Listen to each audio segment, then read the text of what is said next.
Get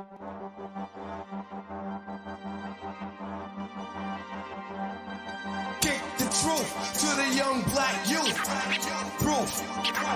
Get the truth to the young black youth. Proof. Proof. Get the truth to the young black youth. Proof. Proof.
How's everybody doing? This is the Proof in the Pudding podcast show, and I go by the name of Sion 919.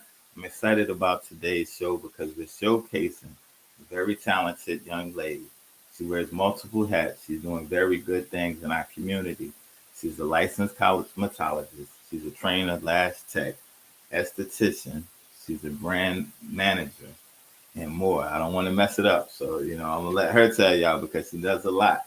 And she has some good information for y'all. So I want to thank everybody for tuning in. Hopefully y'all will ask questions because she has a lot of information that will definitely benefit your business. If you have a brand, she can definitely help you. We're going to talk about building her empire. That's her company, her brand. So without any further ado, I want to welcome her to the stage. She goes by the name of Rese. How you feeling today? I'm feeling good. Nervous, but good. I'm feeling good. Okay. It's all about you. We celebrating you today. Black excellence. You're doing your thing. So we definitely want to give you your flowers. But for the people that may not be familiar, let's let them know a little bit about yourself and what all do you do. So I am a social media content manager. I am also a licensed cosmetologist, a licensed esthetician, and a licensed instructor. So I can teach both. Right now, I am a trainer and a manager at Adhesive Lash Studio. So I train lash artists all day long, manage lash artists all day long, and lash all day long. Okay. So let's take it back to the beginning real quick, right?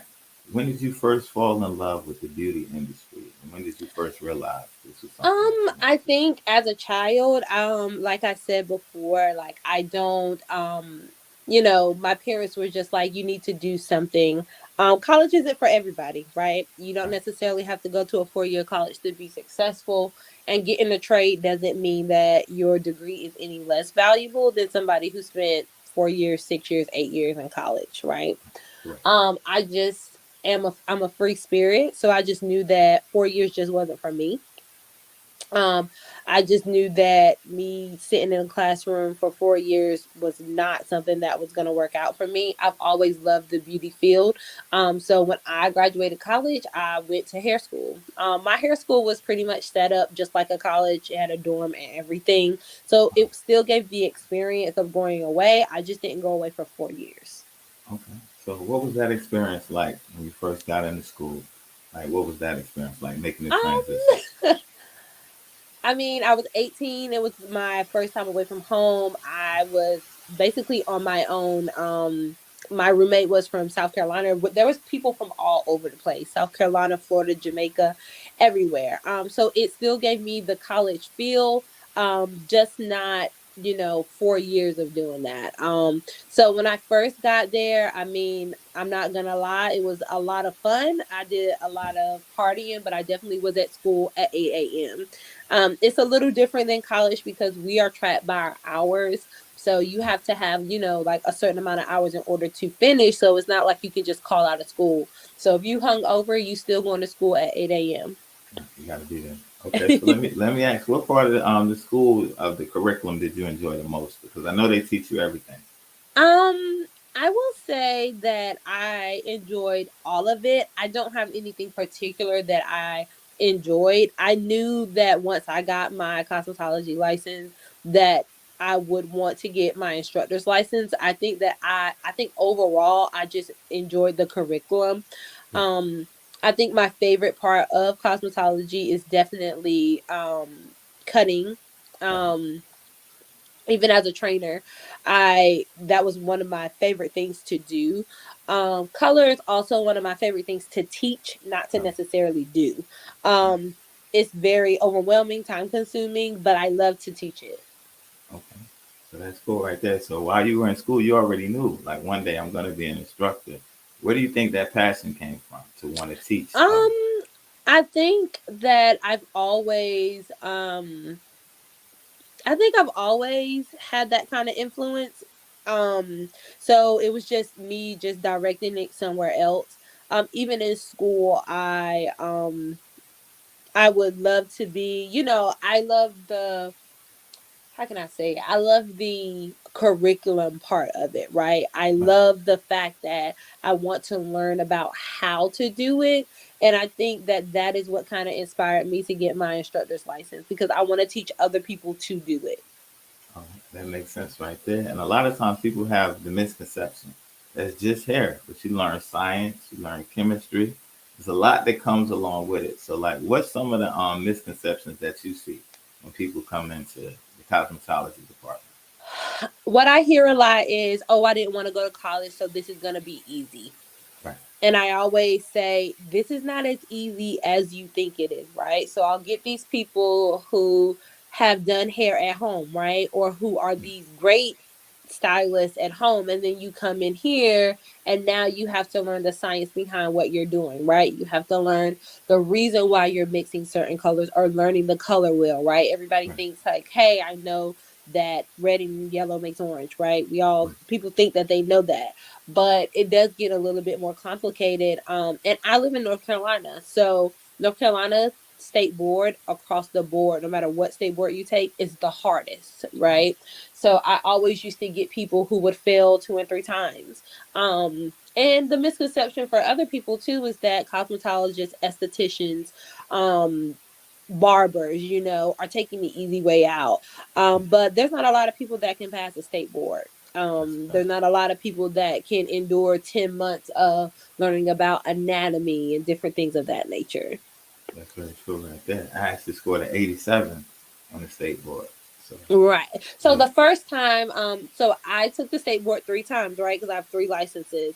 Right. So I made a 96 on my cosmetologist. I dropped the comb and picked it up. I probably would have made 100, she said, but Right. I dropped the comb and I just picked it up. And continued to do what I was doing, what obviously is a violation. Right. In my aesthetics license, I made a 94, and in my instructor's license, I just made 100. Yeah. That's dope right there. And the thing is, a lot of times it's the technique. It's like repetitive. It's like they teach you certain things for the client's sake. A lot of times when you're doing it at home, you're not thinking about it, you're just doing it. So, like, what's the importance of that? Like, learning the actual to protect your client. Where it's like not you just winging it, but you know why you're doing this. You know why you're mixing it. What's the importance? Um, I think the why behind why you're doing something, right? So it's like, okay, when you're at home in your kitchen per se, it's like, okay, somebody wants a straight haircut. So you're like, I'm gonna just hold it down and cut straight across. Like that makes sense, right? But once you start getting into the why you're doing it with your angles, your 45 degrees, your 90 degrees, your hand placement, not cutting past your second knuckle so you don't take a chunk of your finger off, those type of things are important. And color mixes, right? It's really important to know like what developer you need to use when, what type of developer are you using. Are you using a European developer? Because if you're using Wella, for example, we know that Right. if you're using 30 volume, you're really using 20 because it's European. So I think it's the why behind it, why you're mixing certain colors, why you're getting a green instead of, a blonde. um so Right. I think it's the why. And a lot of times people have a natural gift. Some people, I've seen a lot of people that have natural gifts, but it's really hard for them to get that book part of it, and you can't practice without having the book part of it. Definitely have to have that. And the importance of, like you said, knowing the developer, mixing and stuff like that. You mix a 50 and you ain't watching the clock. You're going to have a problem if you're used to mixing 30. So let's talk Right. about that because people just grab stuff sometimes like, oh, it's the same. What's some of the damages and what's some of the things that could go wrong? Whew. So I've seen a lot of messes take place, right? So I'm a certified colorist, which basically means that I'm certified in Reckin, I'm certified in Wella, I'm certified in Chi, Right. which basically means that I was able to teach that, right? So I've seen people mix raw developers. I've seen people have colors that they don't expect to come up, right? Because they don't understand underlying pigment. I've seen people melt hair, right? We call them hot pockets, where Right. hair comes off and you just stick it in your smock because you don't want people to see. Right. I've seen a lot of different things, and I think my favorite part of being a trainer is the correction, right? I've been a trainer for different brands. Even with my aesthetics license, I was a trainer for so many things. And so I think that is my favorite part of the beauty field is training. Even right now, I'm a lash trainer, right? I'm a certified lash trainer and a Right. master lash artist. So Right. I my favorite part of my job is helping and correcting. And that's a beautiful thing right there. And I see a lot of times now people do the lashes on their own. So you do this every day. You're teaching people. What's And some mistakes? I What's do this every day, all day. So I work for a brand called Decalash. right. And it is black owned, right? So I am the manager and I'm the trainer. Right. Uh oh. Can you hear me still?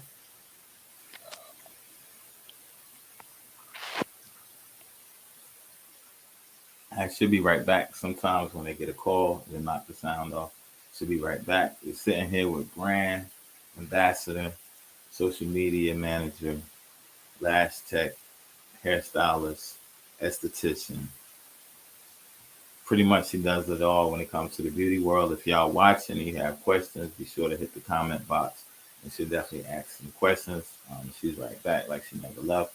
So we'll keep it going. I So have a sorry. no problem. Somebody was calling me. So Yes. so I'm a trainer right now, right? So what I love about lashes is that a lot of times people come to me with absolutely no training, right? So Right. I hire a lot of girls that just want to get into lashing. And one thing that I love about it is that although I started as a manager, I didn't come in as a trainer and I didn't come in as a master lash artist. I came in literally as a manager only. And so I basically require all of those certifications during my time there. So I first became a corporate trainer with them, just based off of how many people I was retaining. And then because I was retaining so many people, I then became a master lash artist with them. And so instead of them sending corporate trainers to my studio, I can certify my own lash artists and then I can go to other studios and certify them as well. Okay, so when, you think of lashes, right? People don't know there's a lot that goes behind that too. A lot of things can go wrong. You can mess up the eye. You can damage the lash, the real lash. So let's talk about some of the dangers and some of the mistakes that people make. You see. Um, so I've seen a lot of different things. I've seen lashes being stuck together. A lot of the most biggest issues that I've seen is retention, and retention is just how long the lashes are lashing, right? So a lot of new lash artists, they are learning at the end of the day. And one thing about lashing is I tell all of my new trainees is that I can stand up here and teach you everything I know about lashing, right? But you're not going to really learn until you actually lash. So my lash artists are in a 90-day training. Okay. Which basically means that they are able to lash paying clients. We call them model clients, right? So they're not going to pay full price, but they're Okay. in a 90-day training process because lashing is hard. It's not as easy as people think it is. So a lot of times I see retention issues where clients are complaining, hey, my lashes aren't staying. A lot of times people are sticking lashes together. A lot of times people aren't putting enough lashes. I've had clients come in with lashes where they're basically all stuck together. Wow. So I'm dealing with that. But I try to focus more on my lash artist growth. I am not a micromanager, but I definitely try to make sure that I'm encouraging them because it's hard. And you don't really become an experienced lasher. I don't care what nobody say, how many TikToks you watch, no matter what anybody says. You don't really become an experienced lasher until you've done about 200 to 300 sets. Um, because there's just so many different things that can go wrong. Right. And that's the thing. And there's so many types. So when we talk about lashing, are we talking about strips or are we talking about individual So lashes? we're talking about individuals where you're isolating one individual lash and putting one individual lash on that isolated lash, right? Right. So normally it's about a 2 hour service, an hour fill, per se. But at our studio we do no strip lashes. I love my strip lash girls. And most of the time, we are transitioning people from strips to individuals. Right. Wow. Okay. So you're saying going in there one at a time and to make it so it's different types of lashes as well, right? You have what types are some of the best lashes and what type of lashes would you suggest people stay away from? So I love all of my lash girls, right? I'm a lash girl. Even before I started lashing, I've been wearing individual lashes for about 7 years, right? It's Right. a thing. It's never going away from me. I'm gonna always wear it. I tell my fiance that all the time, right? We Right. do compromise. It's like, okay, if you're gonna wear them, let's not wear the super long ones. But to all my lash girlies out there, listen, we do classics, we do volumes, we do mega volumes, Russian sets, hybrids. Hybrids are just a mixture between classics, which is one individual lash, and a volume, which is a fan lash. Right. And so right now, my girls are wearing mega volumes, right? That's all you see on Instagram. That's all you see on TikTok. My older clients are wearing their classics because they're older ladies. Right. Their lashes are kind of thinning out, so they want lashes, but they ain't they're not my Gen X's, where my Gen Z's, where they want the big, the big lashes. Right. So I do a mixture. My clientele pretty much falls in between the volumes or the megas. Between volume and mega. So done correctly, how long does the last set normally last? Um, so done correctly, your lashes are supposed to shed like natural lashes, right? And the Right. reason why we say that is because we don't want you to lose your natural lash. So if your lashes aren't shedding properly, then that means that it's attached to your natural lash, which means now you're losing natural lashes, which is problematic.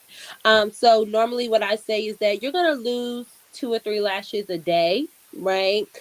Which means that in about 10 to 14 days, you're going to need a fill. So I normally see my people every 2 weeks. If you're like me, you're a 3 week kind of girl, just because, I don't.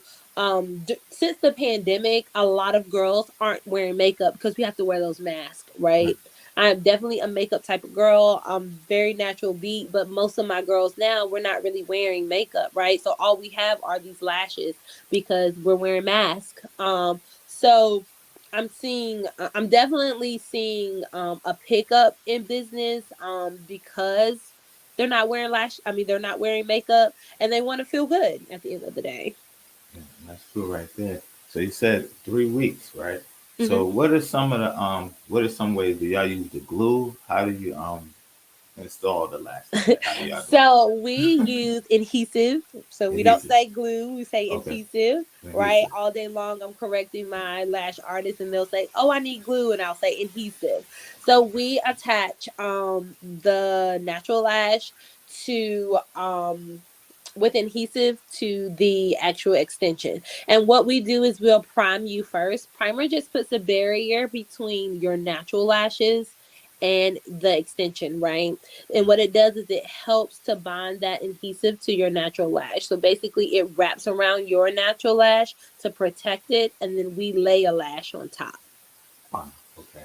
So now, as you're saying that, it's very complex. It's more than just putting it up there and ready to go. So, all right, what's some of the dangers that you're seeing? As I know lashes can get in somebody's eye. I've seen people glue their eyes shut. What's some of the wildest things you've seen when it comes to the lashes going wrong? This is actually funny, right? I actually dealt with this with a lash artist a few days ago. So we had a client who actually was coming in from another lash place, and she actually had what we call blepharitis, and blepharitis is just a buildup on the lash, because we know that the most oiliest part on your skin is around your eye, right? So that's a Right, lot of times why you have, when you get older, you start getting those lines and those crow's feet around your eyes, because right, you're oily, right? So she had such a thick buildup on her lash line that one of my lash artists was even afraid to touch her, because she was like, we have a safe word in the studio where if they are having an issue, they can say, hey, can you bring me a peppermint, and I'll know, like, hey, you're having an issue. right, You just don't want to say it out loud. Now, my girls are Gen Zs, so they got their phones, right? They got these Apple Watches. So right, she's texting me like, hey, can you come down here? I'm having an issue. And honestly, when I looked at her lash, they were so like, it was almost cringy almost. It was so built up that when I took the tweezer to slide it down, right. it was like, I almost for a split second thought it was lice, because it was so built up. And so because of that, I had to let her know, like, hey, we can't service you. Um Right. because we're not licensed professionals, we can't say, hey, this is, and then name it, right? We Right. can't say that. We have to be careful with our verbiage. So what I will say is, hey, I think that you may, and then insert whatever it is. Because our we have to be careful, right? We don't want to be using our tweezers on what we don't know. Exactly. And so, yeah, no. I've had clients come in that literally about a month ago, she went and got her lashes done at a nail salon, and they were all stuck to the top of her skin. And I had to let her know, like, I can't remove those. It's a liability for my studio. Right. And that's the thing, like especially like you said, when it comes to liabilities and stuff like that. When it comes to color, lashes and stuff like that, you do the consultation. You say, have you had your hair colored? People lie to you quick. No, I ain't put no color in. Right. And then when you put it on, it be melting or green. Right. That's the So most frustrating part. right. And now they want to say, well, it was fine when I came in. So the Yes. liability is definitely you definitely have to protect yourself as well. And I know that the lash business is a bit it's like $1 billion industry and it's growing. It's constantly growing. So let's talk about some of the different types because I know they have like the mink lashes. Then you have what's some of the other type of lashes, and let's talk about the different So I styles. get this question a lot, right? And I'm just not gonna lie to people anymore. Right, Listen, anytime you're getting a lash service, all of these lashes are synthetic. They're all synthetic, right? right, People are going to say, hey, these are mink lashes. They're synthetic, right, right? They're all synthetic. Um, Mink is just like a nice word, right? It makes you feel better about what you're purchasing. But they're all synthetic lashes. So we use synthetic lashes that are manufactured by our company, and the reason why that we do that is just because if something happens, our company is liable. So anytime you sign on with a corporation, whether it's going to be a Deca Lash, a Lash Lounge, Amazing Lash, the reason why they want you licensed is because you're under their insurance. So if somebody, instead of somebody suing you personally, they will sue the corporation, right? So a lot of times the corporations, they will have their own specific lashes, right? Because it's covered in their waivers. Because every time somebody comes in, they have to sign a waiver, saying, "Hey, you're coming in. The um the warnings that could happen. And so we're covered under there, but they're all synthetic lashes, right? It would be really weird for you guys to have human lashes on your lashes. They will also fall apart and you would not be able to pick them up with your tweezer. Makes sense. That makes sense right there. Okay. So again, there's a lot of science that goes behind it. So it's like it's more than just watching a TikTok. Now, no knock to the people that do that, but there's a lot of things that can go wrong if you're an instructor. So how important is educating yourself before getting like if you're doing your own, that's fine because you once you start doing other people, how important is that education? It is very important, right? Because I mean, if we're thinking about how we're lashing, you have to know about humidity, right? Because you have to know, hey, am I having a good humidity day? Because I need to know what adhesive I need to use. You also need to understand, like, if you don't have good humidity, how those lashes can bounce back. Placement, how you're holding your wrist, because it's not as simple as picking up tweezers and placing them down. There's a wrist movement to it, right? Right. Also, for us, we suffer from carpal tunnel a lot, right? Right. Even with me, like right in here, it'll ache because of how I'm holding my hands. A lot of shoulder movements in your neck. So I have my lash artist do a lot of like release shoulder work Right. when they're sitting. Because although we're sitting, we're still you know, we're still our bodies are still kind of contoured differently. Right. And even just with lashing, we have three different adhesive glues that we use at the studio. Right. Sometimes they struggle with that. They're like, hey, my lashes aren't sticking. And I'll have to say to them, hey, what's your humidity? Do you understand why your lashes aren't sticking? Do you know what lashes to use, right? Because truth be told, when you go see a lash artist, you're gonna say, hey, I want my lashes like this and show them a picture. If you come somewhere like my studio, we're going to say, I can't guarantee you that your lashes are going to look like this. I can do something similar. And the Right. reason why is because I didn't do that picture. So it is very important to know the science behind why something is going on so you can correct a problem. Because if you don't correct a problem, if you don't know why the problem is happening, you can't correct it. You can't correct it, and that's the thing. So you say you have three types of adhesives. Let's talk about that because I know a few people they may run into issues, but they may be allergic to the adhesive and stuff like that. So what's the three different types that y'all use, and for what situations do you use? Okay, so we have a master adhesive, an elite adhesive, and a high humidity adhesive, right? So my Okay. master adhesive are going to be for my newbies, right? I never move anybody up to elite adhesive because with a master adhesive, it's a 3 to 5 second drying time. And what that means is that you're going to have time to isolate your lash, right? You're going to have time to hold that lash and place it. You're gonna have time if something happens to drop that lash and pick it back up, right? So these are my master adhesive are always gonna be for my newbies. Um, and when they're ready, they will say, "Hey, I'm ready to test." They call it a test out. They'll come to me and say, "Hey, I'm ready to test out of master." Right. So when they come to me and say they're ready to test out a master, the first thing I do is I go look at complaints. Have you had any complaints with your lashes within the last 3 months? If you had more than 3 complaints, you're not ready to test out because that says to me that you aren't quick enough, Right. right? So once I verify that they haven't had any issues as far as retention goes, then I'll say, okay, let's test out. Now, when they get ready to test out, I do sit down with them for a full service.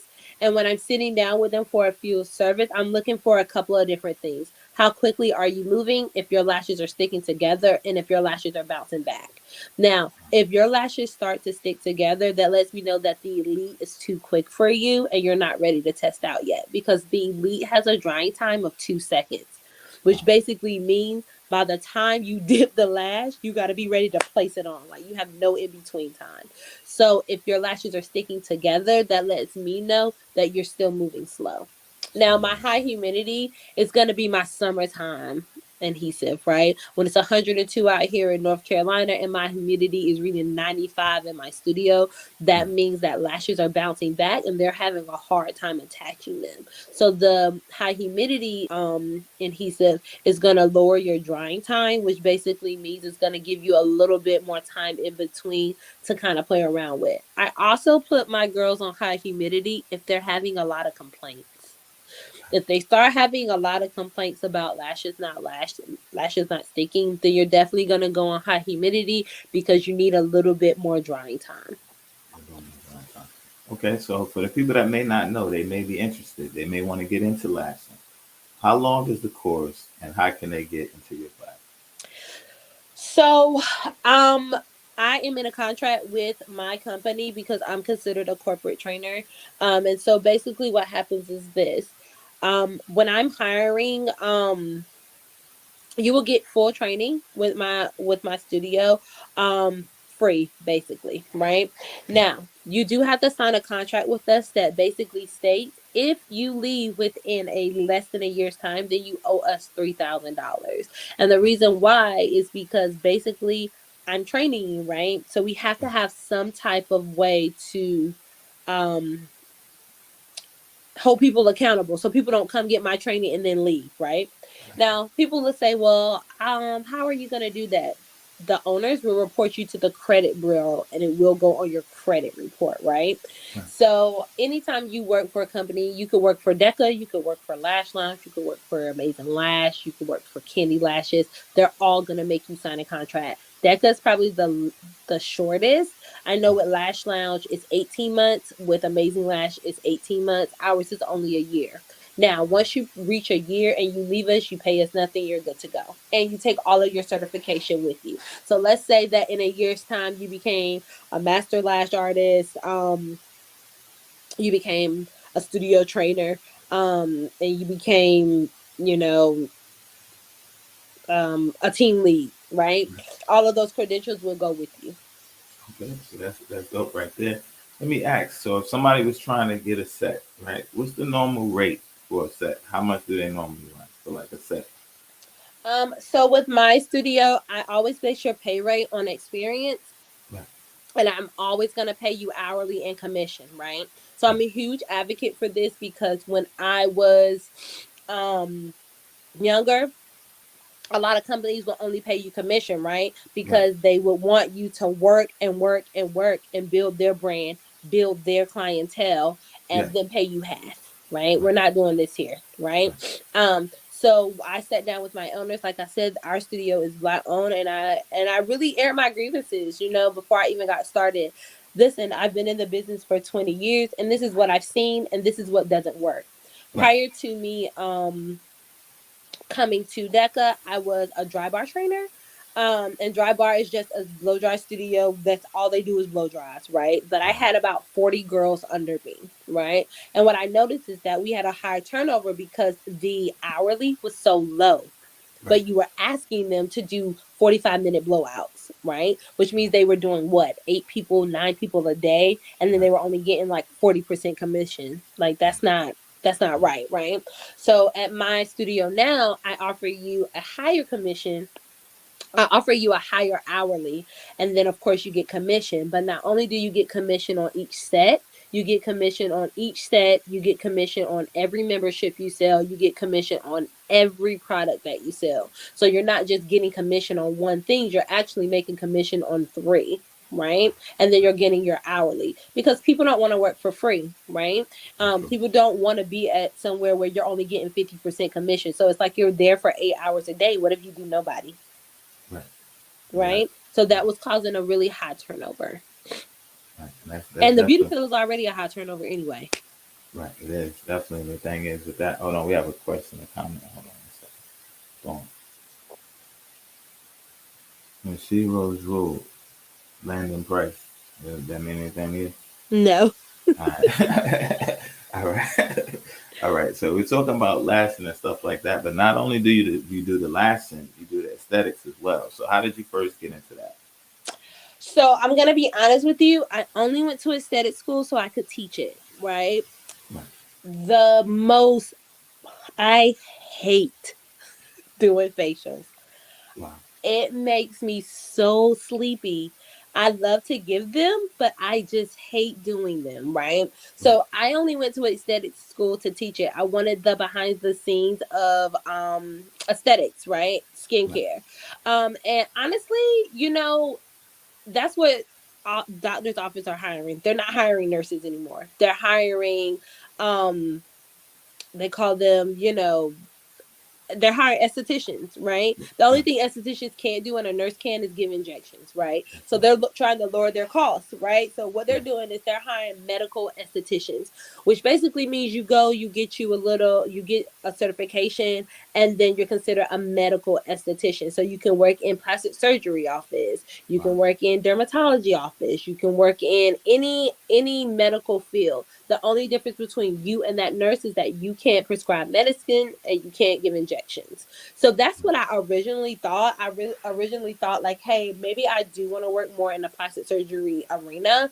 But the ultimate goal was so that I could be able to teach it, not necessarily practice it.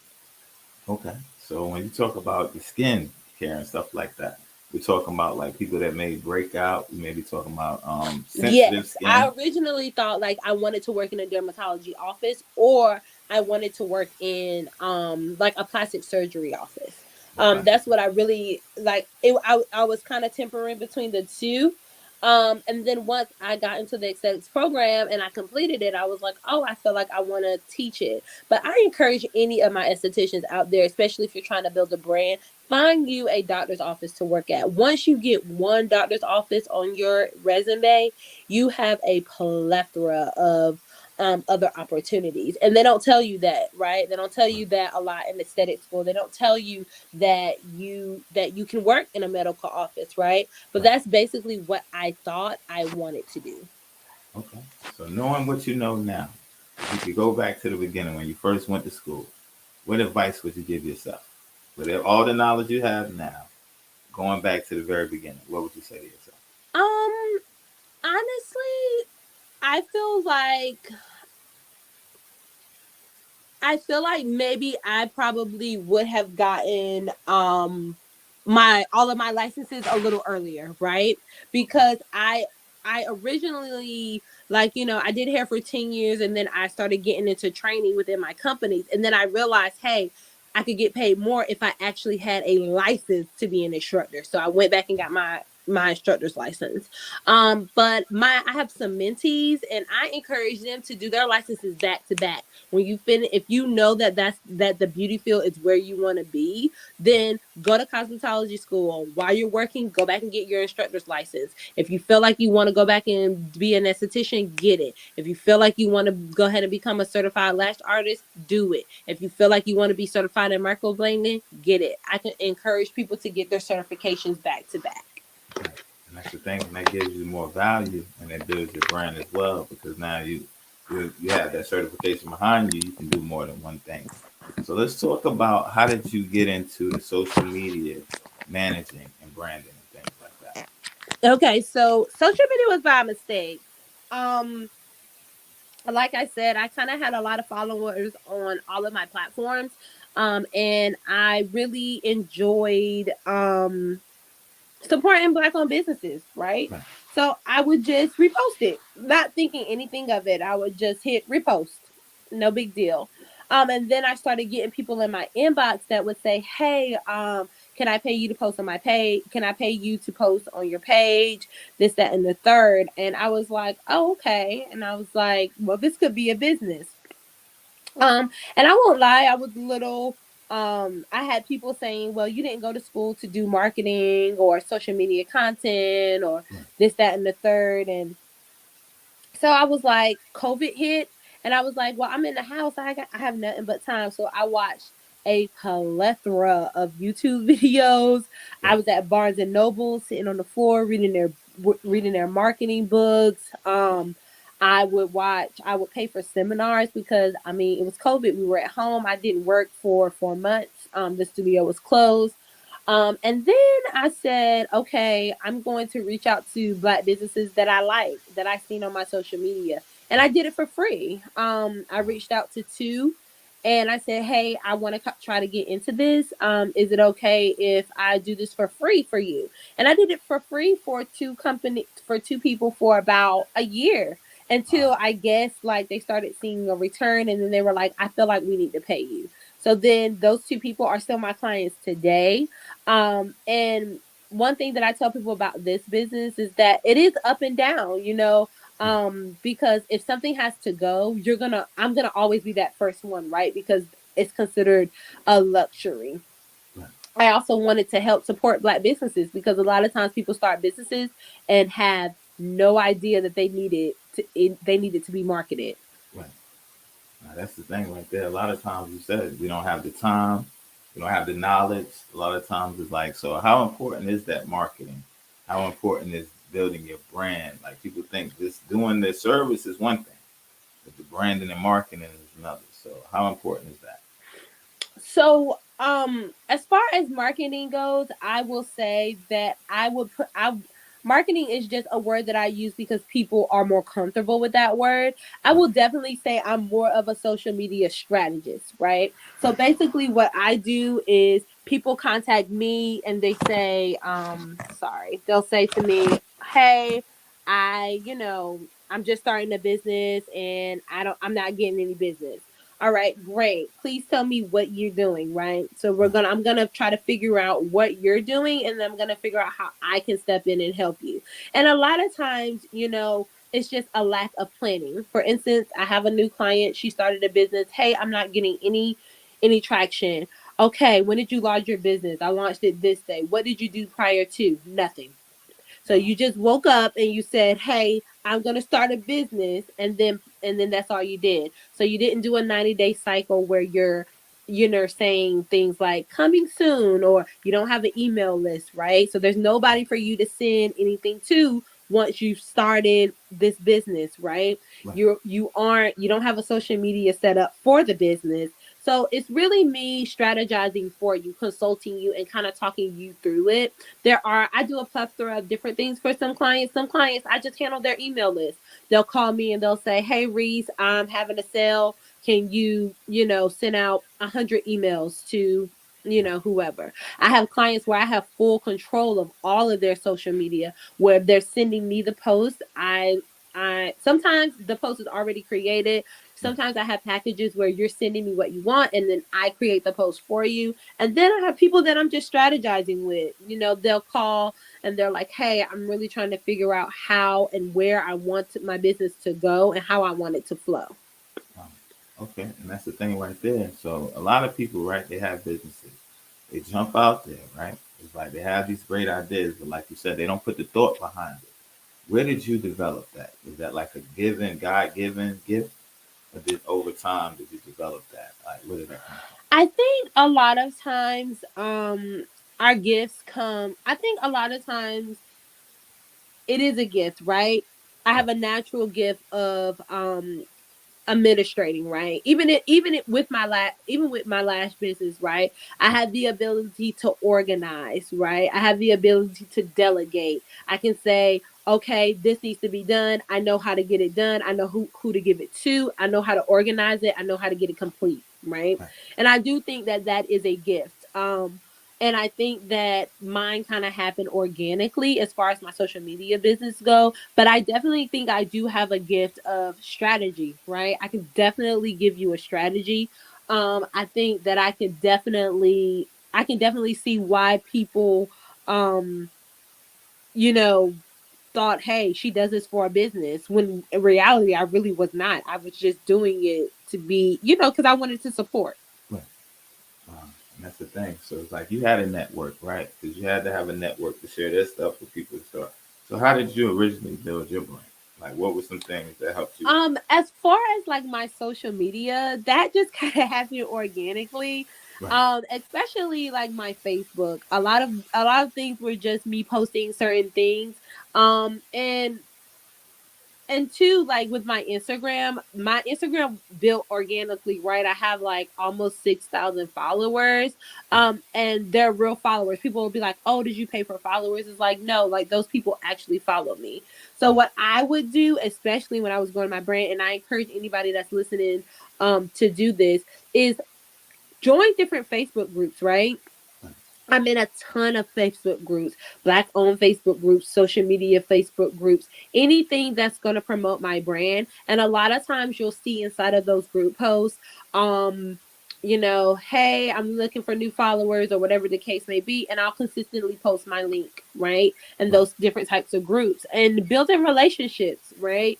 Um, I think that building relationships is important. I think utilizing your social media. If you're gonna be on there every day, make sure that you're building a brand. I met you through my social media, right? Right. My That's a Facebook, fact. right? That's a fact. Um, Making sure that you're aware of what you're putting on your social media so that people are okay to reach out to you. I actually had a client that I worked with a while back where we were strategizing why aren't certain people reaching out to you to do certain things. She really had an issue with that. She was Right. like, my friends who own businesses, their people are reaching out to them, the second and third. And so when I really did an audit of her social media, it was what she was posting, how things were listed in her social media, not having a bio, not having certain things linked. If you don't have certain things linked, like your other, like your social medias, your name, how people can contact you, a lot of times people won't because they might think that either you are not real, right, Right. or that you're using your social media more for to Personal. be social than to build a brand. My social medias are definitely cohesive, right? I'm Right. able to be social, but I'm also able to be productive. So just being mindful of what I write on my social media, being mindful how I'm presented on my social media, right? Right. Like you can't be, and no disrespect to anybody, but you can't be half naked one day and then post your brand the next day. Like you have to really definitely be more mindful. And I have 4 different Instagrams with over 2,000 followers on each. Right. Because I'm dedicated to the brand at the end of the day. And it's a lot of work. It's not easy. It's not just a mere, you starting a social media. It is a lot of work. Right. Definitely a lot of work. So let's talk about turning the followers into customers and transforming the following into income. Let's talk about that. So when I have just been very blessed where I I think I come across as genuine in my social media. Right. And appearance is everything, right? People want to buy from or associate themselves with people that they relate to. Right. Um, so I'm heavy on that. I'm heavy on the making sure that you're aware. And one of the easiest way that I turned some of my followers into customers was reaching out, commenting on certain things, right? Just simple. People don't realize how simple a comment can go, right? Right. Or especially on my Instagram, if I see something on a story, I'll comment. If I see something on their page, I'll comment. Posting consistently, being present. Nobody will trust somebody that they see haven't posted in 3 weeks. That's Right. not how you're gonna build brand engagement. Right. And so that's basically what I did. People will reach out to me and say, "Hey, I saw that you did this, and the third." But being present, honestly, that's my biggest takeaway for social media. It's just being present and being mindful of how you're representing your brand on there. I definitely understand that. So we talk about how we represent ourselves. Do you think some people make the mistake by being too personal? They're Um, venting, they're putting too much of themselves and mixing business. Can that I damage your do. brand? I think that people don't have correct bios. I think that people don't take the time to have a bio written by a social media manager or a social media strategist. I think that people don't link their social media. You can't have 4 social medias and all 4 have different names, right? Right. I think that that's a big deal. I think it's the little things that people miss. And I think that it's the small things, having a bio, having certain things linked, having contact information, right? Right. One thing is for sure is that when I post about anything, when I post about my social media, I make sure to have some way of contacting me, making sure that I am being clear, right? I had a copywriter actually write one of my posts that I make, right? Investing in those type of things, right? Because I'm a social media strategist. I'm not a wordsmith, right? Not like a copywriter. Right. Copywriters are wordsmiths, right? They're able to word things in a certain way. They're able to say certain things in a short amount of time. So I have a guy that I work with. Actually, his name is Jeremy, and he is my copywriter. So he writes certain things out for me. Helps me write my bios sometimes. I think investing in those type of things, those little things do matter. They do matter. I definitely agree with that as well. Like you said, having that professional look. A lot of times we want to do it ourselves. We want to cut the corners. We want to cut the costs. Yeah, I write my own bio. I know how to write. But like you said, if this person specializes in that, it's beneficial for the brand to let them do what they specialize in. So how important is utilizing what people are good at and knowing how to delegate that versus having that is I'm gonna do it myself. I don't need nobody for that. I'm gonna be the light man, I'm gonna hold the camera, I'm gonna do the mic. Help the people out real quick. I think when you originally start your business, we all do that, right? Right, Because it's a one man show, right? We're first starting, we're trying to keep costs low, you know what I'm saying? We're trying to build a brand. And so I think there's nothing wrong with that at first, right? right, But once you start expanding, I think it's okay to say, "Hey, I can't do all of this right," right? I have a business manager, right? right, I didn't make my own website. I literally just told her how I wanted to look. Even with my social media, you know what I'm saying? I have a cohesive look. There's a certain aesthetics that how it looks. But I consulted my graphic designer. Hey, this is what I want. This is what I need, and this is how I want to go about it. Because I'm not gonna be up creating graphics. That's not my lane, right? And writing, right? I'm great at writing, but copywriting isn't my thing, right? Being able to say things in a certain way, in a small amount of time, right? That was my biggest thing. I do a lot, right? But I was like, God, how am I gonna write all this out without people having to read 3 paragraphs, right? right, I want my bio to stick out, right? I right, want people to see my bio on Instagram and say, all right, I know exactly what she does and I know exactly how to contact her, right? right, When people look through my photos on my social media, I want people to say, hey, I know exactly who she is, and I know exactly what her life seems like outside of her social media, right, without going to her page and just seeing nothing but what she offers. Because when people go to your page and see all your posts about what you offer or your product, they tend to think this is a scam, interesting. right? That's a fact. Or when they go to your page and there's nothing personal about you, there's no picture of your significant, like nothing personal about you, then it tends to look like, are you real, Right, right? Um, and so I think that a lot of times people make the mistake of just not being personable, but being personal. Like there's two totally uh, different things. You're being too personal, but you're not being personable. enough. Right. And that makes sense. So when you giving consultations to most of your clients, right? What's some of the things that people have in common where they I wouldn't say mistakes, but just people just don't know. What are some things that you see that happens to be a recurring thing? Where it's like, boom, first thing we gotta do is fix this. If you had to pick Okay. 3 things. Let's start with one platform, right? A lot of the most platform that I work with is Instagram. And I would tell people, if they're listening, Instagram is a picture book, right? You have to be quick and precise. Nobody's reading a long post, Right, right? If you want to do that, go to Facebook. That's going to be your informational platform. right, So a lot of times what I see is people have no bio, their websites are not connected. There's no contact information. It is chaotic. You don't know if you selling a product or if they went out the night before. right, There's no color scheme, right? Everything is just real jumbled up.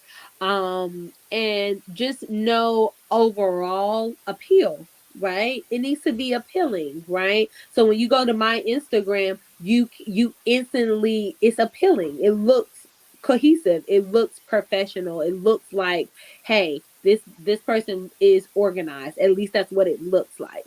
right. So the first thing I do with all clients is I delete every single picture out. I archive all of them. Right. Everything. I start from the beginning. Right. I archive everything. And then we start from the beginning. We try to figure out how we're going to get this to correlate. Right. We come up with a strategy. Are we going to do 3 pictures, then a three, the most easiest layout is like 2 pictures and then a logo, right? Right, right, Are we gonna do quote 2 pictures and a logo? Like we come up with a strategy.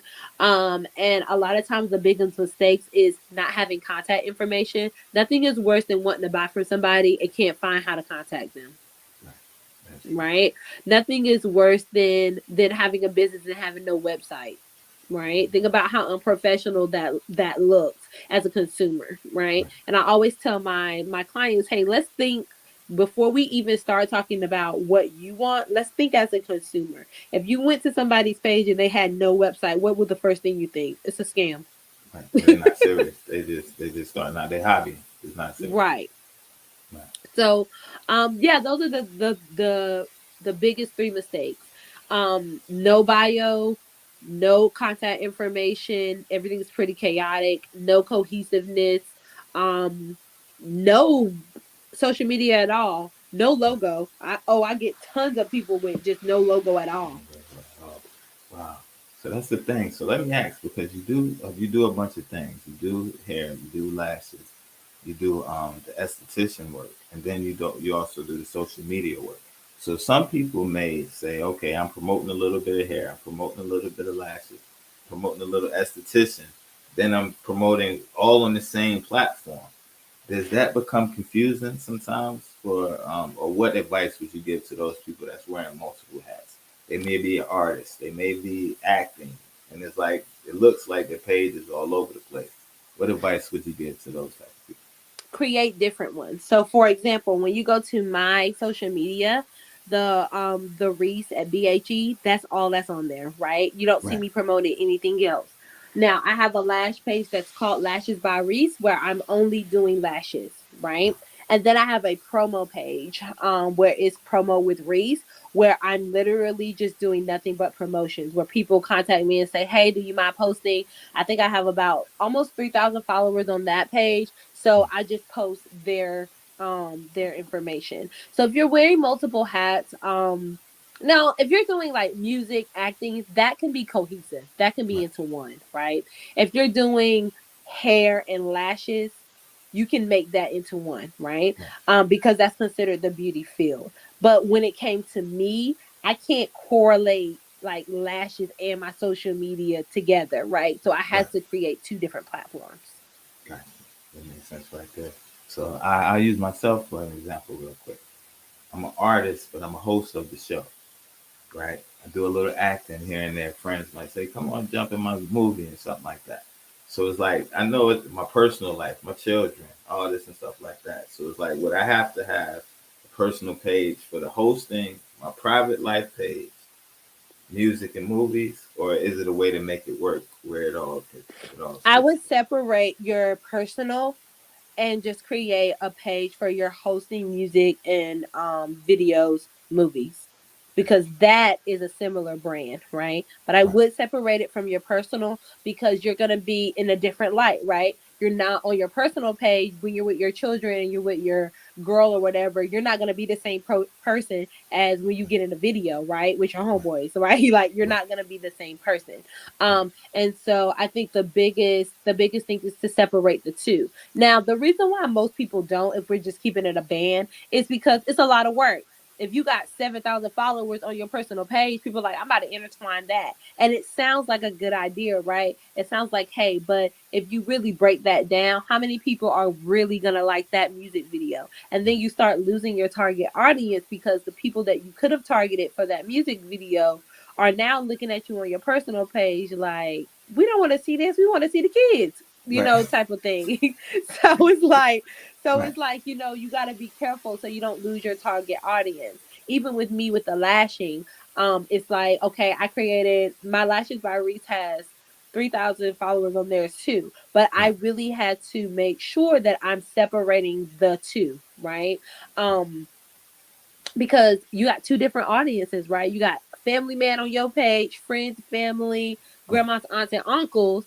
They don't want to see you rapping in no video. Your grandma do Man, not want to see that, right? they So, would nah, they're not with so that. it's like you want to reach those other people, your Gen Zs, your younger crowd, people that gonna actually be interested in that type of brand. So separating the two, although it's gonna be a little bit more work. And what I've noticed is that people just don't want to do the work, right? That's really just what it really boils down to.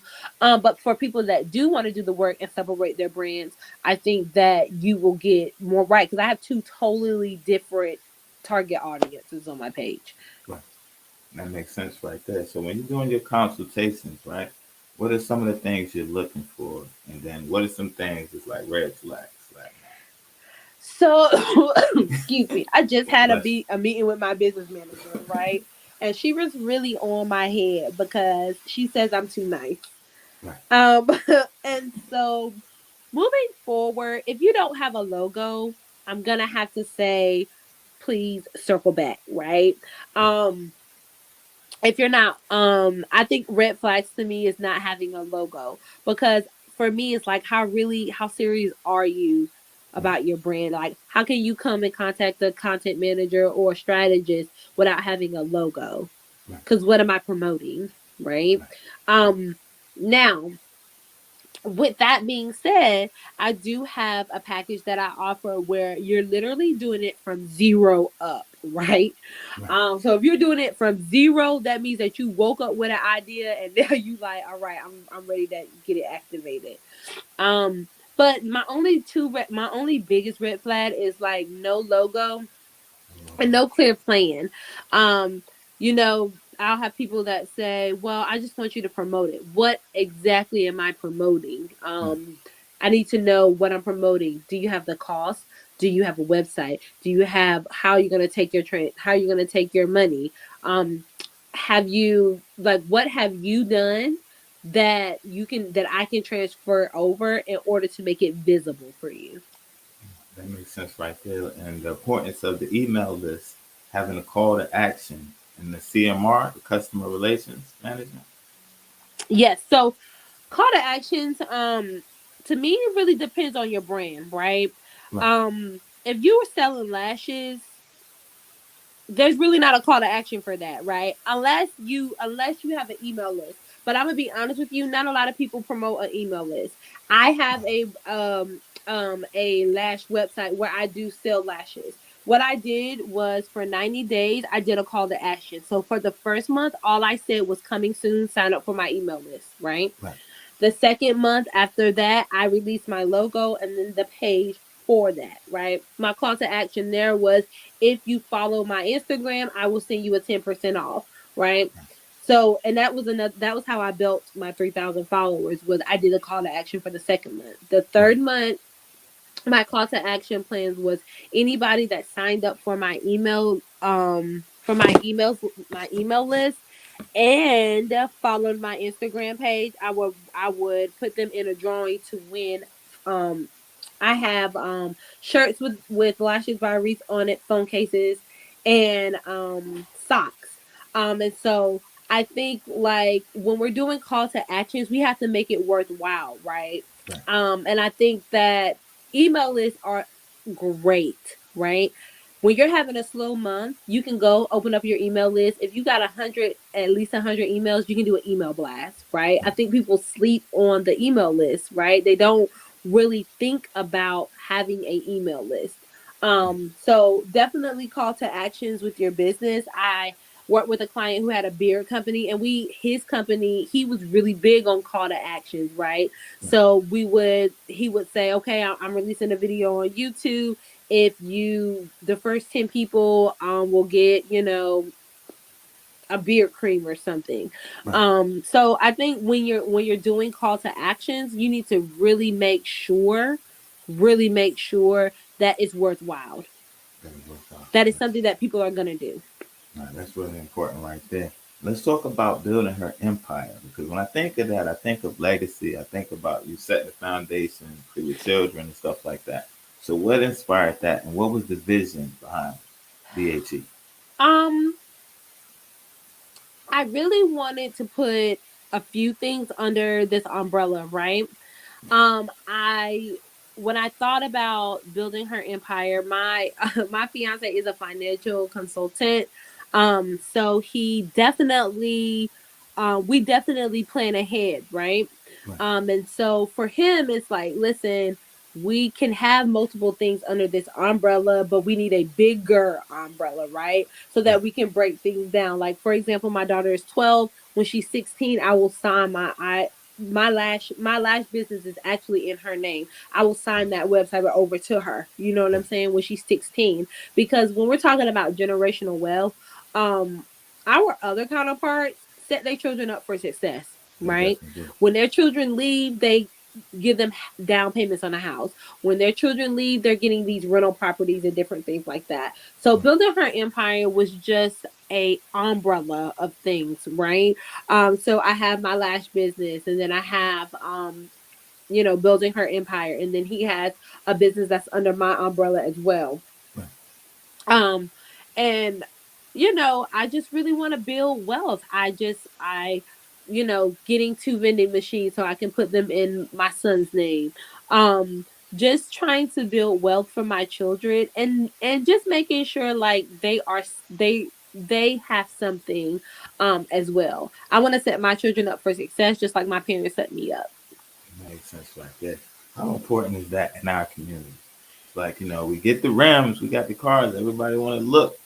That stuff ain't hitting on nothing when it comes to you can't pay for your children's education. You can't pay for their funerals.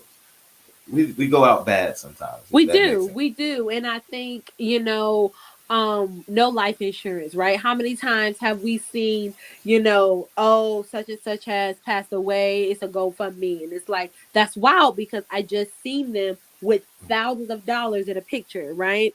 So I think that we don't talk about that enough. To me, I would hate to leave this earth and my children have to struggle, right? I would hate to for them to say, "Hey, I want to go to Harvard." And can't pay for it. You can't go to Harvard because I can't pay for it. That type of thing. I think that it's overall, I think that we as a community should be building generational wealth. And it's not as expensive or as hard as people think it is, right? It's not as out of this world as people make it, right? They make it seem like black people can't build generational wealth. All and honestly, generational wealth won't really start with me, right? Right. It will really start with my children. Like my children will start that generational wealth because I'm mostly correcting the generation before me, right? That makes sense. So I think that that's important. I think that you know my children, if something happened to me, heaven forbid, right now, my children are set, right? They're not gonna have to make a GoFundMe to pay for my funeral. They're not gonna have to worry about how their education is gonna be paid when it's done. They're not gonna have to worry about that because I make sure that I take care of all of that, and I also make sure that we live comfortably. Nobody wants to be struggling every single day, right? And I think that a lot of times, the black community is almost like they make it seem like it's part of struggling. If you're black, that's a part of being black, Yeah, right? nobody wants that. Right. Like it's like they make struggle a part of being black. And I don't want my children to experience that. So they don't. I feel you on that. That's very important right there. And again, it's like, when that's all you know, it makes you shoot lower. It's like people get comfortable with just barely making it. It's like, and it was like, it feels like it's so out of reach for us when really ownership, education is the key. And it's like, even in that, my generation was taught go to school, get a job. Now I see a lot of more parents now saying go get a skill, start a business, own your own. So let's talk about ownership. How important is that? Like you said, life insurance, having things in place for your kids, leaving businesses. How important is that for our race and our community? It is extremely important. My son is 13, right? And my kids are the only grandkids on both sides.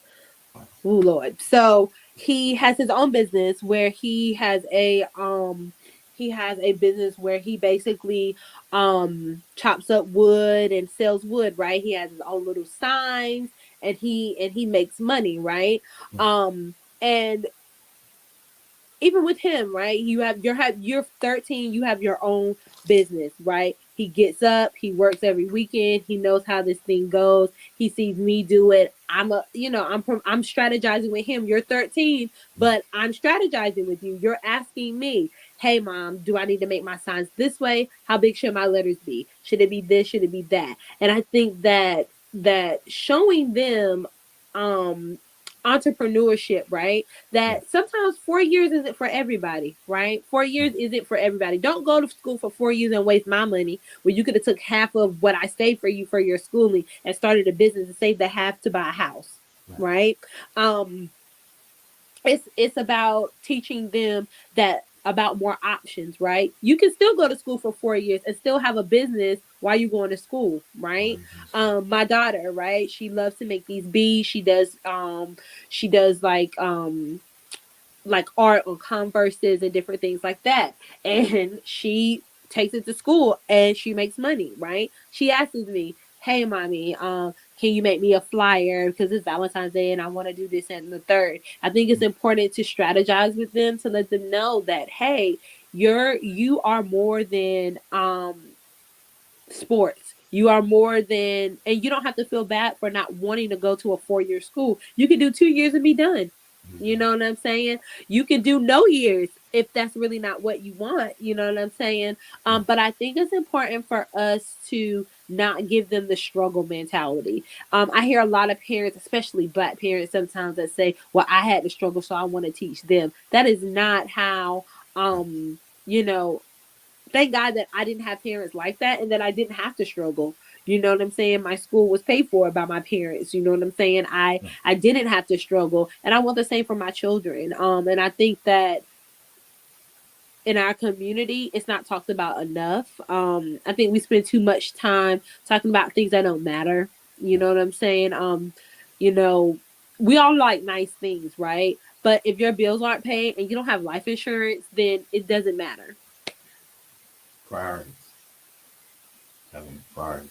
So okay, while we're here, it's a nice place to be, right? Because we're in 2022, promoting a lot of negativity. Everybody's turning up. Everybody's on the wrong route. What advice would you give your people when it comes to that? Um, so I'm 38, and I think that when I look at my children's generation, when I look at even my 20 somethings, right? My staff, um, I think that I always want to tell them that, plan for the future. Plan for the future, right? Sometimes it's hard to see at 21. I just told one of my staff today. Sometimes it's hard to see at 21, right? You're not thinking about the future. But 25 comes, then 30, then 35. And then you look back and you have nothing to offer. You have no savings. You don't have a 401k. You're not matching your 401k. You're not learning about stocks. You're not investing. You don't got no life insurance. Um, and you didn't hone in on any of your natural gifts and turn them into small businesses, right? Um, you didn't do any of those things, right? And so now you're 35 and you're on TikTok and you're watching these young girls or these young men live their lives, right? Live really good lives. So plan for the future. Make sure that you are not afraid to take risks. Take calculated risks. Let me make sure I say that. Take calculated risk. Right. We ain't talking about Don't be Vegas. yeah, Don't risk it all. no, yeah. Take calculated risk. Right. Know that if you fail one time, so what?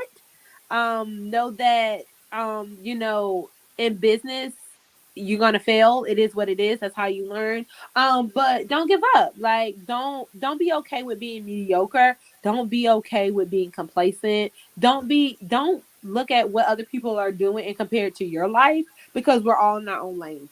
You don't know. Right? So let me ask you, looking back at your life, right? People may see where you are today, and they may think, "Oh, she has it all. She ain't been through nothing." What do you say to those type of people? It's always them people that see somebody doing good, and they ain't been through nothing. Yeah, What do you say so to those people? funny. So I will say this, right? And I'm doing this interview today, right? Right. And it feels, I'm laughing and I'm joking and everything's okay, but I just had a miscarriage a month ago, right? Um, Sorry to hear so it's always don't judge a book by its cover because you never really know what people are going through, right? Um, I'm a very private individual, and I feel like sometimes that my optimism makes people feel like, well, you don't really have nothing going on, type of thing. Right. Um, and it's like my optimism shouldn't be confused with what I've dealt with in my life, right? I'm choosing to do a certain thing. And I feel like you can choose, you can always choose, right? You Right. can choose to sulk, you can choose to be bitter, you can choose to make excuses, or you can choose the latter. You can choose to say, hey, listen, I'm not feeling the best today, but I'm going to get up and I'm going to do my best. Or at least attempt to. And if you don't do your best, okay, so what? You failed that day. Fuck it. Like, you failed that day. And sometimes I do, sometimes I come home and like, I tried, it didn't work. I'm going to try again the next day. But I just want people to know that you can always choose. You can always choose to do better or be better, right? You're not going to always get it right. Right. But it's always a choice. And condolences. I definitely didn't know that. Let me ask, right? In these hard times we go through in life, sometimes people, get discouraged. They may have life going on. Life hits at different times and stuff like that. Looking on your life in some of your hardest moments, some of your darkest times, what got you through it? My children. See, I think that I don't I think sometimes as parents, we don't have the luxury of falling apart, right? Even if we want to, even if we're laying in the bed and we're like, I just can't today. I don't want to, I can't. But then you're like, all right, well, if I can't, then what happens to them? What happens to my children? What happens to them, right? If I give up, what happens to them, right? I want to teach my children to persevere, to be resilient. That every day ain't a good day, right? Everybody has their times. You're gonna be in a good season, everything's gonna be going great. But best believe that it's gonna circle back around and you're gonna have a bad season and it is what it is, right? right, But then it's gonna circle back around and you're gonna have a good season. It's the circle of life, it's the way that it works.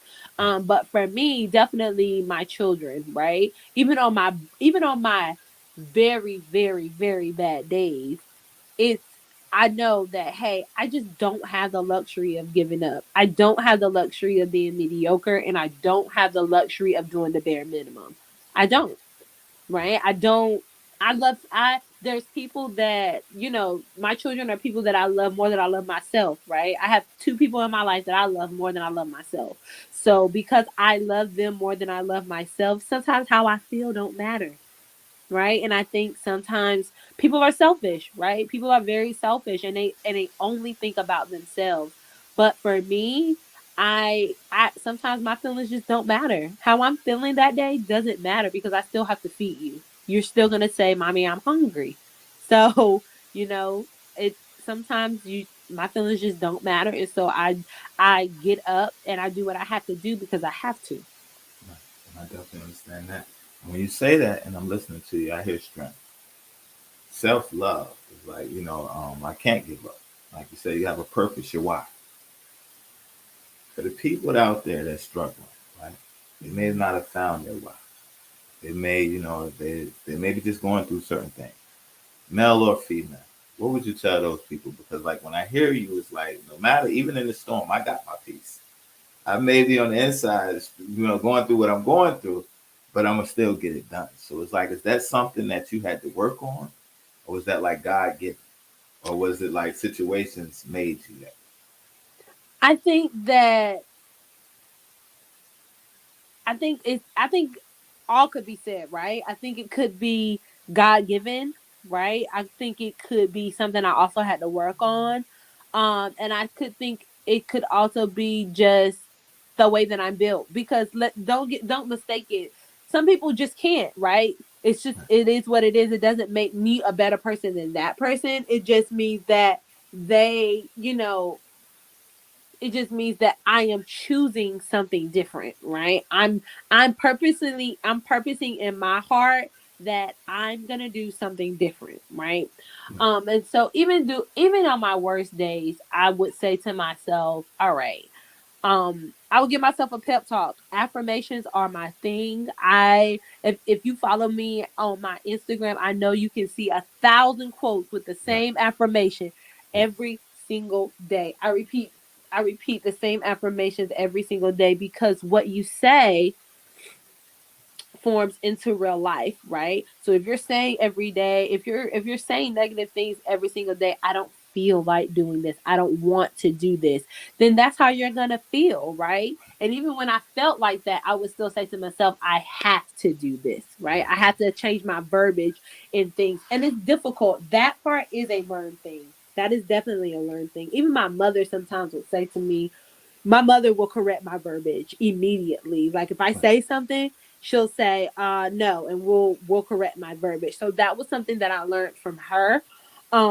But I handwrite all of my affirmations. So if you guys follow me, just know that if you see me writing a long affirmation, those are handwritten. Those are things that I sit and I think about, right? I'm a mom, so I get up in the morning. I have a routine. I get up in the morning and I meditate and I think.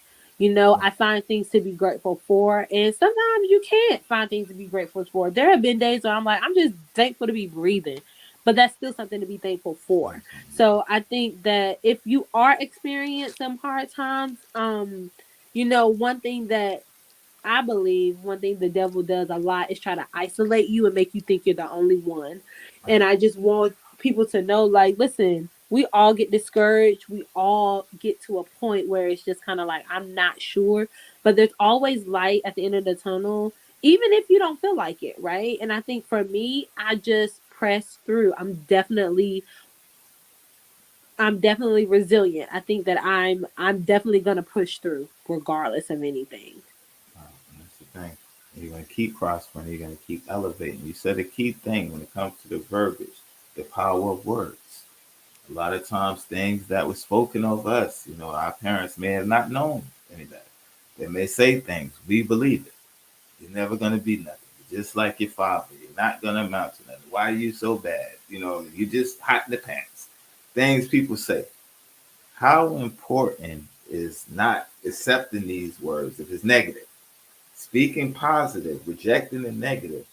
And like you said, I'm saying the same affirmation over and over because this is where I want to be. I may not feel that way, but I'm going to speak it as though I don't want to do it, but I'm going to do it. How important is our words in shaping our future when it comes to the universe that we live in, our everyday? How important is our words? I can't stress this enough, right? And I mean, and you can even test it out in your everyday, right? How many times have you said, speaking something positive like, "Oh, I'm going to do this, I'm going to do that." And then it comes full circle and you're just like, "Wow." Like, and the same thing can be said about negative words.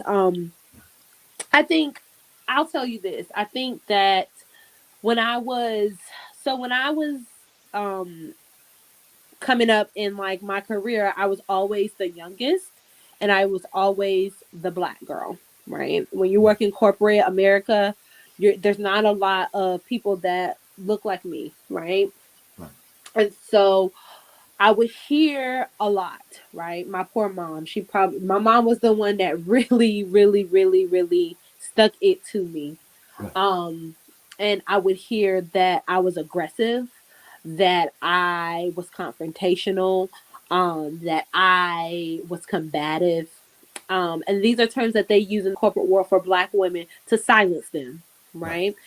If you call me aggressive, then I won't, then when you do something to me, I won't say anything to you because I'm afraid that you're going to think that I'm you're aggressive, aggressive. right? Right, You're going to call me combative because you said something out of pocket and I corrected you and now I'm combative, right? right, And I can say something and I can be argumentative, but Sarah can say something and she made a good point, right?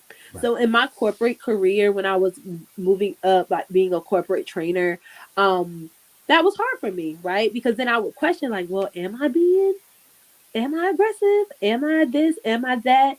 And I would ask my fiance, like, well, do you think that I'm, aggressive? Da da da da.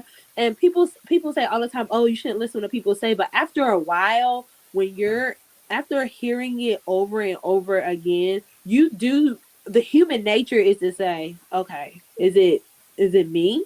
And I remember my mom saying to me, you know, You stand firm in who you are. If it doesn't feel right, then you check it. If somebody offends you, then you say it. If you don't like the way somebody's treating you, then you address it, right?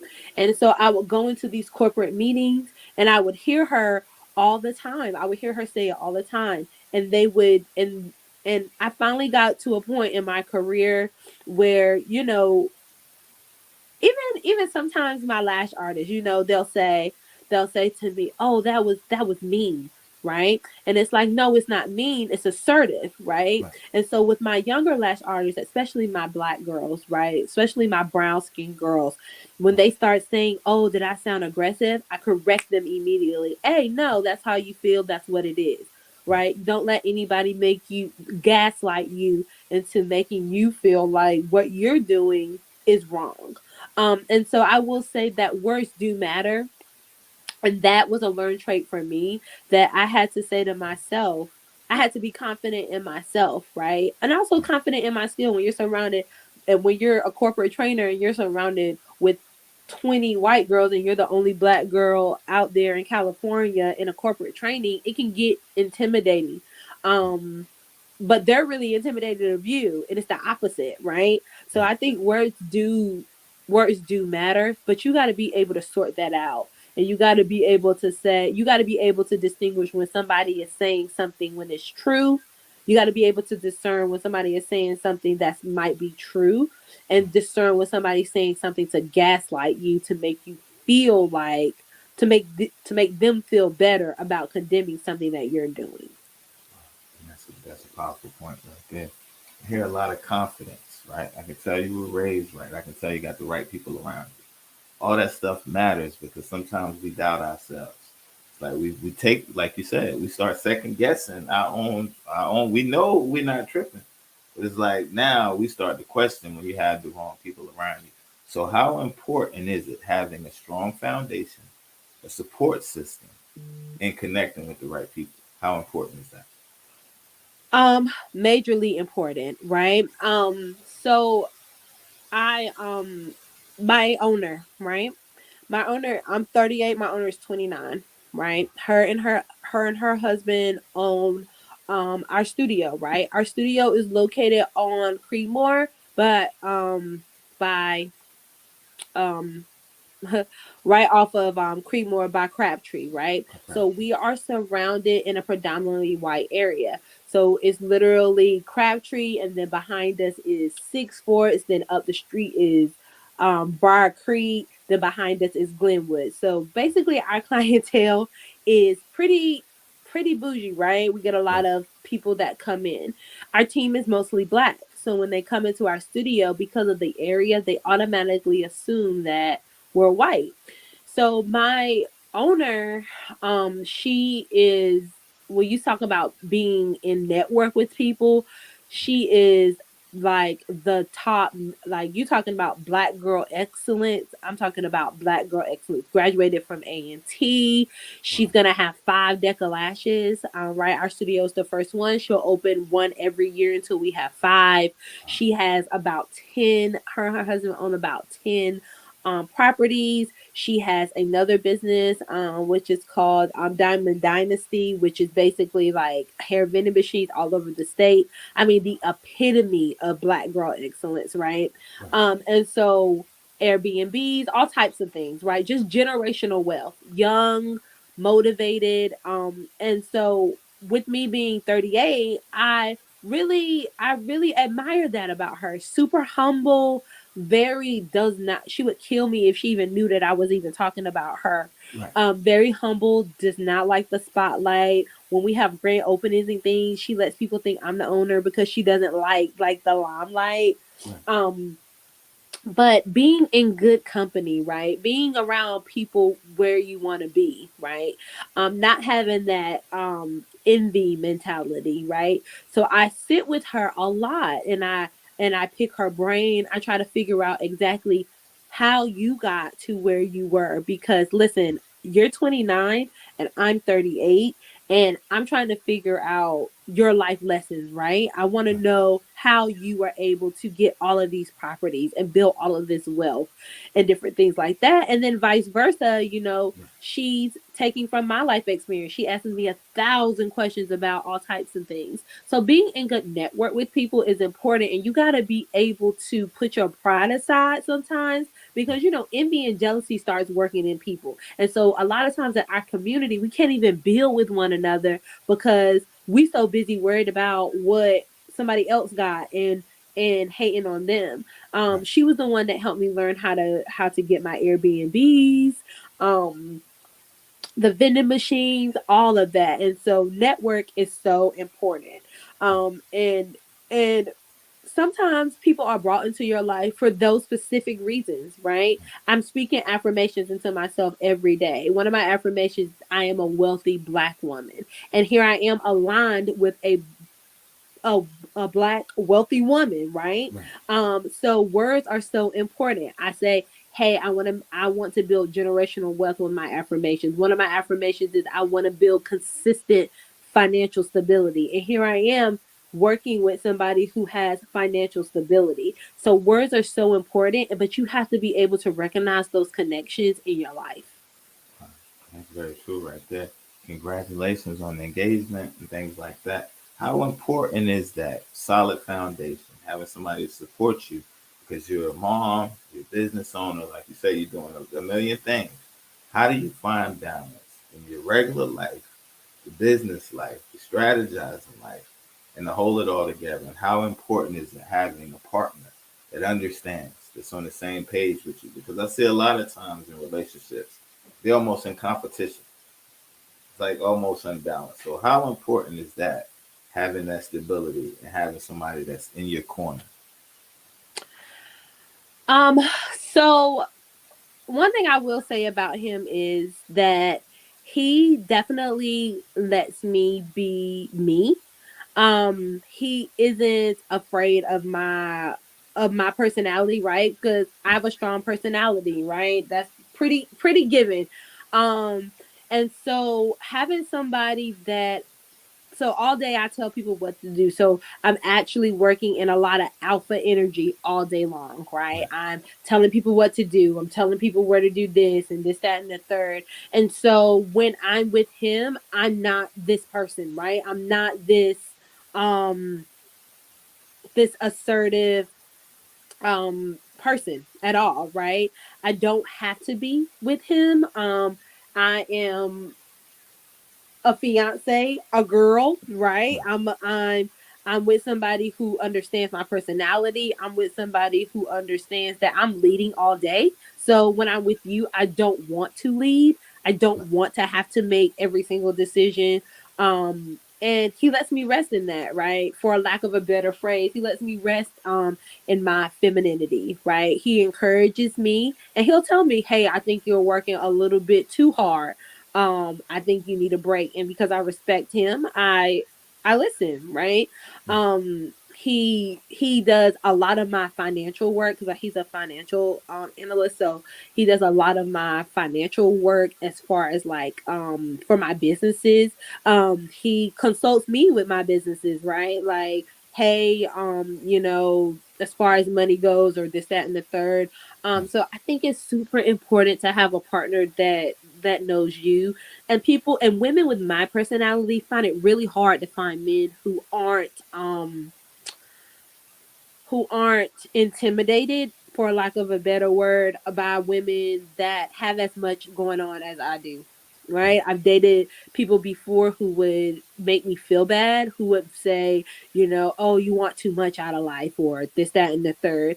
And and as a grown up woman, I now realize, hey, you probably just couldn't give me what I wanted. And so you were making me feel bad about wanting what I wanted because you couldn't provide it for me. But I'm with somebody that can, right? And I mean, I think that having a partner that really supports you in every way is important because, I mean, no matter how confident I come across, I have bad days too, and I have to go to somebody where I feel that understands me, and he does. He'll understand me and correct me sometimes. Sometimes he'll be like, "Yeah, no, I don't think so. I think you were wrong." Right. And that's important too, right? You want to Right. be in a relationship with somebody who can tell you, hey, yo, I think you're wrong. I don't think that you did that correctly, or I don't think that this is a good idea. But we've been together for a long time. We were high school sweethearts. So I think that we watch each other grow, like big grow. I mean, you're talking about being 16 and 18 to being 38 and 40 now. Right. So we have had a lot of transitions in life. Um, and I think that it's important that we have people that are in our corner for real, right? Right. When you're Right. low and you have nothing, zero, to when you high and you have everything, right? I want to be with somebody who isn't afraid to let me be me, but I also want to be with somebody that is ambitious as I am, right? Because I'm super ambitious and so is he. So yeah, um I definitely think that we are supposed to be with one another. We're definitely um two people that are supposed to be together. And that's the thing right there. There's nothing like having a partner that's on the same page with you. And y'all balance each other out and pushing each other to be great, pulling out the greatness in each other, and not having a yes man or yes woman that disagrees with you when you write up like, hey, bring it on in the road now. And we But they disagree on everything. uh, I mean, that's how sometimes they say, like where you're weak, he'll be strong, and his strength, vice versa. So it works out, and y'all both become one as y'all continue the journey. Is working. So I wish y'all the best in that and success and all that and everything that y'all pursue. And let's talk about the importance of the children seeing the parents love the right way. How important is that? So my kids, okay, so my kids are 12 and 14. And so they both have different fathers. So my fiance isn't their dad. Okay. But I think that it's important for them to when they were small, I did not date at all, right? I was 100% focused on being a mom. Right. Um I had my son when I was 25. I had my daughter when I was 27. And so I really spent a lot of time being a mom. I worked a lot. And that's all I really did. And he was living his life, and I was over here being a mom, right? Um, and so I think once my children started getting, I think they was about 5 and 7. I was like, okay, they're not in diapers, they're not in preschool, they're kind of in elementary, kind of doing their own little thing. Right. And so me and him kind of got back up together.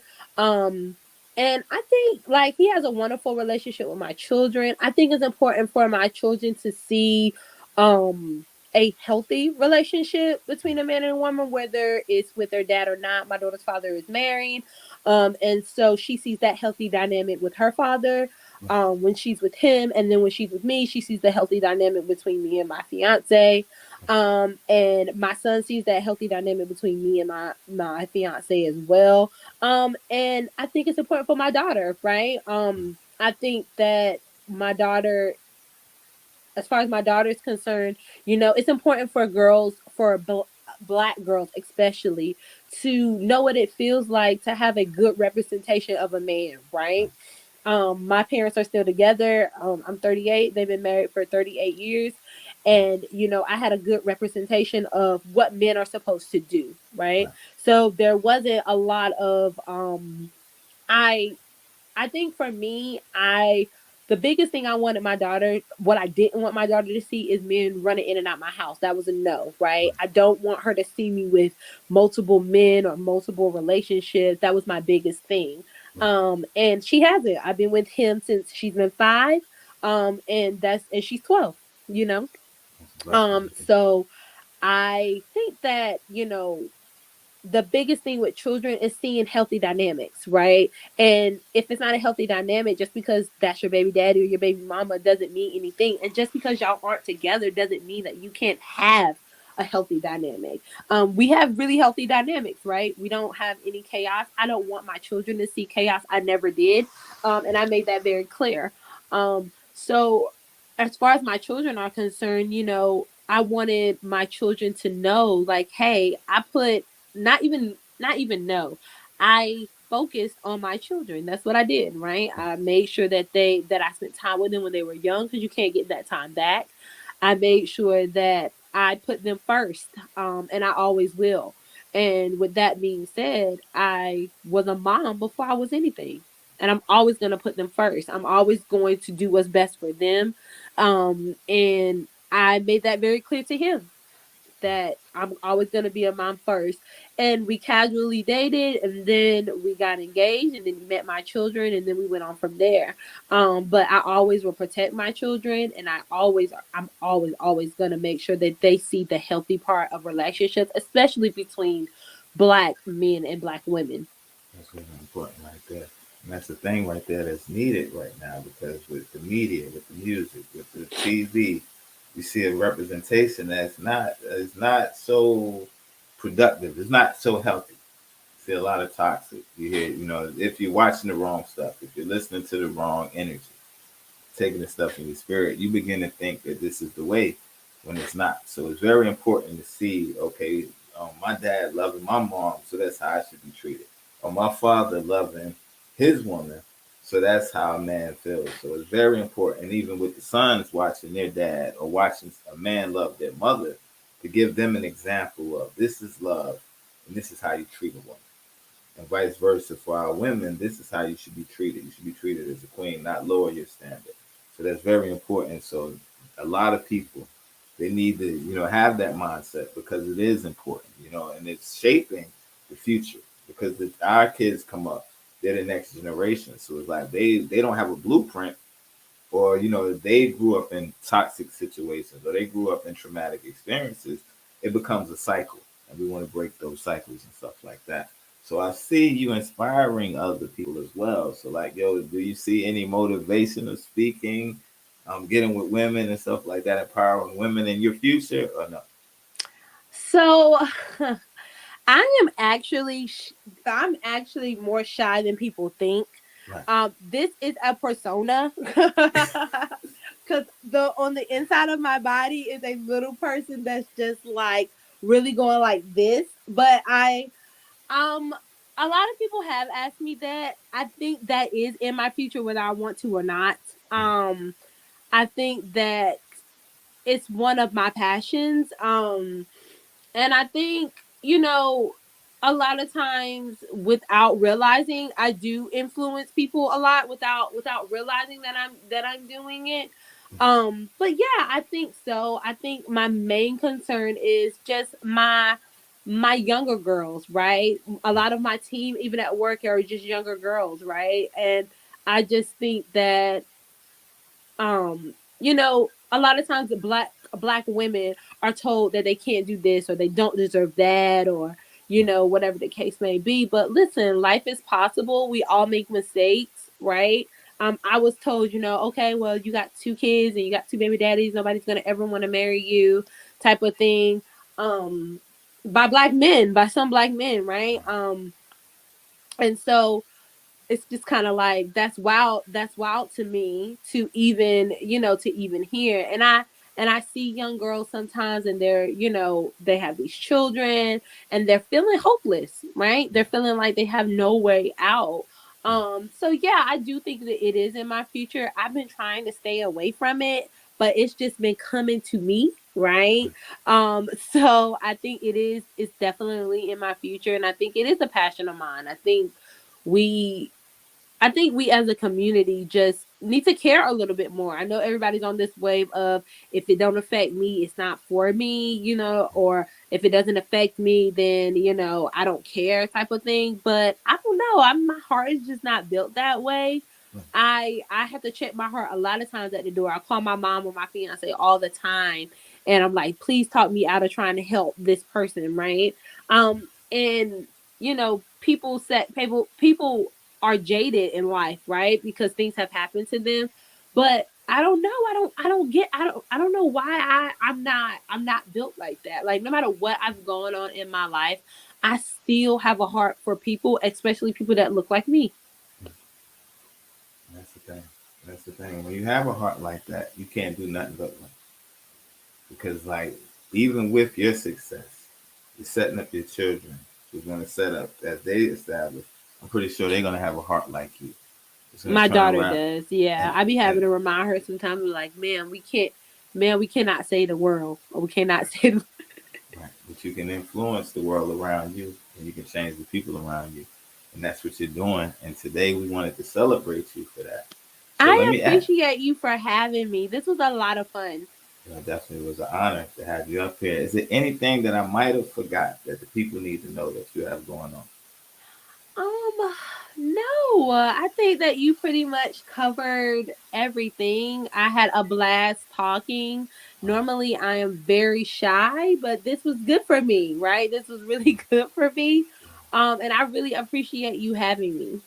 And I thank you again, and I hope my prayer is that some woman or some young man may watch this and they be inspired to be better, to go further, to set up a generation for their kids, to set up a generation, put things in place now instead of be active rather than being reactive. It's like a lot of times we don't get motivated till it all hit the fan. Now we're Right. scrambling. It's like When you don't have a choice, that's when you get active. right. So it's like, you're doing it the right way. And again, anytime I see somebody that looks like my mother, somebody that looks like my girl, somebody that looks like my daughter, I have 4 daughters. So when I see women like you, it inspires me because sometimes when you look at the media, when you look at social media, when you look at the TV and you listen to the music, the message that they're promoting, sometimes as a father, I have to be honest, and I'm like, yo, kind of Yeah. nervous for where And we're isn't headed. that wild though? That now that we have, because we're not even that old, right? Like we're Right, not in the grand scheme of things, we're not really that old. My daughter thinks right, I'm super old because I'm 38, but it's like, listen, I'm really on the same wave you're on. I'm right, learning social media just like you know social media, right? right, I know all the hacks, all the TikTok dances as you do because we're really one in the same. We're really like it's like we're far apart, but we're not, right? right, right, And so sometimes even with me, when I hear some music, sometimes I never thought that I would be listening to it through a parent's ear. Um, and because I still like rap music, right? But sometimes when I'm alone and I'm listening to it, I'm like, my God, like, what are you saying to my child? Type of thing. right, So I have a lot of conversations with my children, very open conversations, right?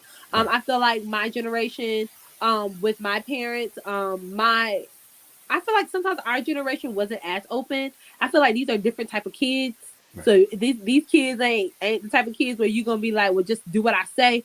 Like they're not gonna do that. They're gonna have to ask questions. So I have to have a really open relationship with my children. I have right, to know what's going on.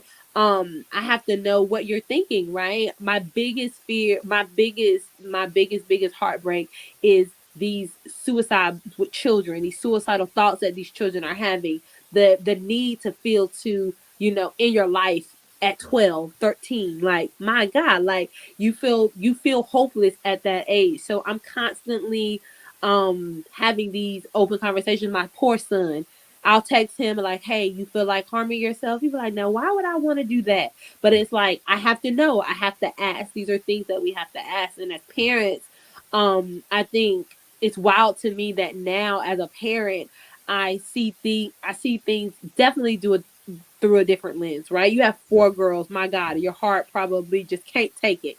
Okay, it's day to Um, day. It's day to and my day. daughter's father, you know what I'm saying? Like, I'm Right, like, well, she's going to a dance, and he act like it's the end of the world. My right, fiance too. I'm like, why are y'all acting like it's the end of the world? They both showing up at the dance. I'm like, why are y'all stalking this child? But at the end of the day, it's like we're parents, right? And we have to do these we are seeing things through a different lens. So I am right, so aware of what I'm doing in front of my daughter, how I'm acting in front of my daughter and my son, what I'm saying, right? So yeah, it's crazy. It's crazy to be a parent right now. definitely is right there. And that's the thing. You're doing it well. And again, I want to salute you for a job well done. And I know you're going to continue to keep going higher and higher. For the people that may want to set up in consultation with you, they may want to get in school for all because you got 3 different lanes, 4 different things that you do. If they're trying to connect with you, what's the best way for them to contact or to get started or get enrolled? So, I always tell people to definitely follow me on Instagram and send me a DM. and just let me know what it is that you're looking for, right? Sometimes people will inbox me to ask me about if I'm hiring at the Lash Studio, which I am. So if you're looking for a job and you're a licensed cosmetologist or esthetician, I am hiring at my studio. Um, and if you're looking for social media content, branding, and different things of that nature, you can also follow me on Instagram, and we can kind of sort out what you're looking for and set up a consultation there. But yeah, my Instagram is always open. It's like one of my biggest platforms. So yeah, definitely follow me on Instagram. Again, we thank you for coming up here. Now, down the road, I look forward to seeing your growth and to see you continue to do big things. Maybe possibly down the road, you'll come back and give us an update. If that's cool, Absolutely. that would be awesome. Absolutely. I appreciate you more than you know for letting me do this. Thank you. Thank you. Thank you. Do you have any shout outs or anything? I'm going to let you give your shout outs. And immediately after the shout outs, I'll let you close this out. I would like to shout out you for letting me come and do this. I hope your platform grows tremendously because this is a great outlet, especially what you're doing for Black History Month. A lot of Black entrepreneurs don't get the recognition that they should, and so everything counts, right? Everything counts. So shout out to you for reaching out to Black owned businesses, to do this for us because a lot of times we don't, right? A lot of times we go unnoticed. Shout out to my mom who encouraged me to do this because I was nervous. Shout out to my fiance and of course my children, and everybody that tuned in. I appreciate it. Thank you. And again, we want to wish y'all a safe week. Everybody be blessed, stay positive. We thank y'all, whether you watch the live or you watch the playback. We definitely appreciate y'all. Be sure to follow her at Rese BHE Consults on Instagram.